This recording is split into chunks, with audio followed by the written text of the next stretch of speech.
Ever feel like you're doing everything right with your money but something still isn't adding up? You're not alone. Learn the skills to budget, save, and manage debt. Start small, track spending, and learn the basics of investing.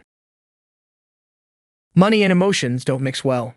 Whether it's stress shopping, fear-based investing, or spending to celebrate, emotional decisions may wreck your financial goals. Take a step back, set spending limits, and sleep on big purchases. Social pressure could be a reason we spend money on things. Living beyond your means might impress others, but it can lead to serious debt. Focus on your own financial journey, not your neighbor's. Another common trap is making a budget and then completely ignoring it, or not adjusting when life throws you a curveball. Instead, check in monthly, adjust, and stay flexible. Here's a big one. Car trouble, medical bills, or job loss can derail your finances if you have not prepared properly. Build an emergency fund with at least 3 to 6 months of essential expenses. High-interest credit card debt, taking out loans for things you don't need. It adds up quick.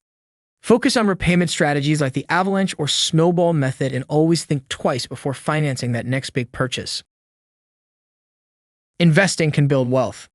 That means don't wait too long to start. Don't panic when the market dips or put all your money in one stock. Have a plan, stick to it, and diversify. And lastly, start saving now for retirement. Don't underestimate future expenses and avoid early withdrawals. They come with penalties and lost growth. Break the cycle by avoiding these mistakes. Start with financial education and create a realistic budget. Make a debt plan and invest consistently. And seek advice when you need it. Small and steady improvements are the key to financial health. Financial stability isn't about being perfect.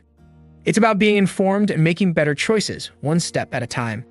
Want more tips on managing debt, saving, and building a secure future? Visit westernsouthern.com or speak to a financial representative today.